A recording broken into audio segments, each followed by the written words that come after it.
Welcome to the Financial Aid Series, Part 2, Filing the FAFSA. How do you file the FAFSA? The FAFSA opens on October 1st. When you go to studentaid.gov, you should be seeing this page. Notice on this page, you're going to see three options, depending on when you go here, for the 2627 FAFSA form. If you haven't been here yet, you'll see a button for Start a New Form, Edit an Existing Form, or Accept an Invitation.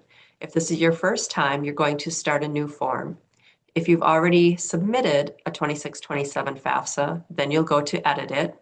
And if you're a parent, you're going to Accept an Invitation. To access the FAFSA, each contributor, whether it be a student or a parent, needs to have their own FSA ID. If you haven't created your FSA ID yet, you can log in here and you can click on Create an Account and create your FSA ID. If you've forgotten your username or password, you can click on one of those buttons and be able to recover your username or password. The FAFSA is roles-based. So if you're the student beginning your section, you would click on the student. If you're the parent beginning your section, you would click on the parent. When you begin the FAFSA, there will be a series of short videos that will walk you through what you're doing with the FAFSA, what it will entail, what you will need, and how long it might take. So you'll go through these series of onboarding videos. Once you begin, both the student section of the FAFSA and the parent section of the FAFSA will seem very similar to each other. Remember that the FAFSA is made up of two parts, the student section and then a separate part when the contributor or parent logs in and their part as well. The first part would be showing the identification. So the student should log in and check to see if all of this is still accurate. If anything is different, they should be able to go to the account settings within studentaid.gov and fix those sections. In order for the FAFSA to be accepted and to have the tax information from 2024 come in, both the student and the parent will need to provide consent. If you don't provide consent, the tax information will not come in and the FAFSA will not create an SAI, meaning the student will not be able to have a completed FAFSA. It will not be eligible for federal aid. The providing consent will go through a list of approvals that the student will have to give, and then they will have to click approve on that final page. Again, reminder, the FAFSA cannot be completed without all parties providing consent. If you take a look at the top, there's going to be a running banner of all the sections that need to be completed for both the student and the parent. So it will begin by asking a series of questions about the personal circumstances of both the student and the parent. The student should read through these, answer these questions, and think carefully about what it's asking. I'm going to go through some of the different sections that both the students and parents will see, but there might be more or less questions that the student will see as they go through these. I just want to highlight some of them that people have had questions about in the past. The first one, please make sure if you are an incoming student, when I ask what year you're going to be in, you would be a first-year student. Even if you've taken college level classes while you're enrolled in high school, you are a first-year student here when you enroll. The next one it will ask is if you already have your first bachelor's degree, you will be selecting no because you're coming in as an undergraduate student, unless you are coming as for a grad program. If you've enrolled in the grad program, then you would select yes. It will also ask a series of dependency questions, and what they're trying to determine is if you will have to submit parental information. So there's a series of questions here that it will ask, and then at the bottom, you have the option of saying that none of those apply. It will then use all of those answers to determine if you will be supplying your parental information or not. And so it would declare that you're a dependent student or an independent student. Sometimes somebody that has been declared a dependent student still can't provide parental information because maybe that parent is incarcerated, or maybe they have no way of getting in touch with their parents. They might live with grandparents, things of that nature. So this question is asking If the student's parents are refusing to provide information, and if that's the case, then that student cannot be considered for any federal Pell Grants, and the most that they can get would just simply be like unsubsidized loan.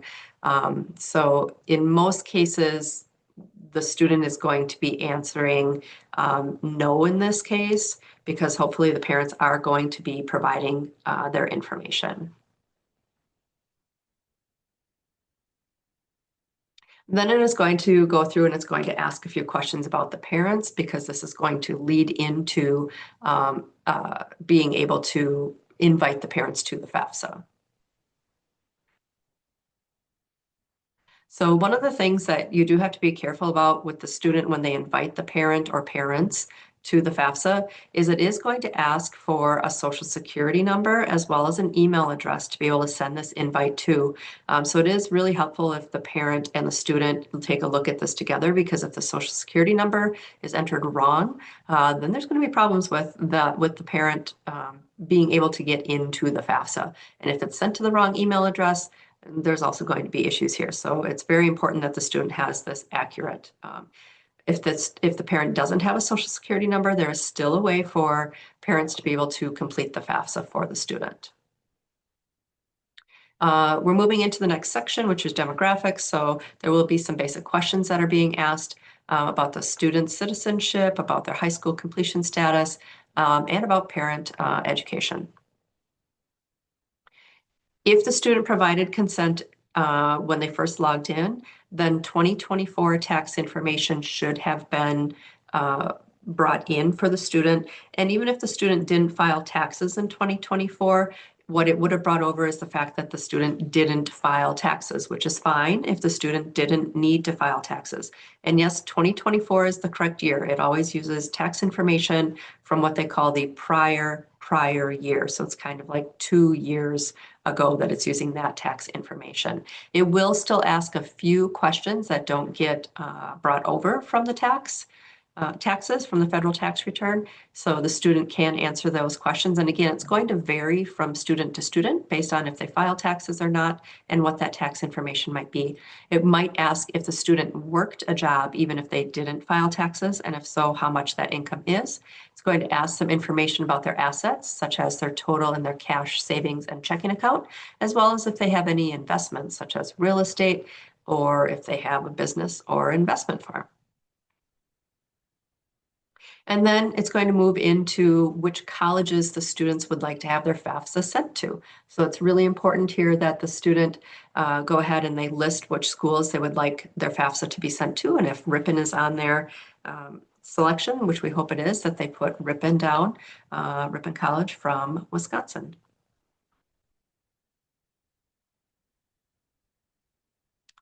When the student invites the contributor, again, they will have to ask for the email that they're going to be sending this information to, and then an email is going to be sent to the contributors. Again, if you have questions about who the contributor is, there's always some different help on the FAFSA. So it says who counts as a parent on the FAFSA form. It'll walk you through who that person should be. It's going to be different from student to student because it is going to be based on things like when the parent was married, if there was a divorce in the situation, if somebody passed away, how the tax filing status was, things of that nature. Then once the student has completed their sections and walked through all of those different pieces at the top, a review page will display the different answers that the student had. If the student needs to edit anything, they can go back and they can do that. And then it's going to see the status of what they've done. It will continue them to the signature portion of this. And then when the student signs that they've completed that, then they will see if there's anything else that needs to be done. So they'll see that there's been an invite sent to their parents, and then they can monitor to see when their parent has completed their section as well. So next we're moving into the parent side. So what the parent is going to see is an invite from the student. The parent can select to accept that invitation, and then it will walk them into the FAFSA as well. Again, it's going to look very similar on the parent side as it did on the student side. So it really is kind of two pieces to this puzzle that need to fit together to complete both sections. The parent section and the student section both need to be complete before the FAFSA is. So the parent also needs to have their FSA ID before they can complete the FAFSA. If they don't have one, they can log in, they can create one, and then they can go into the FAFSA.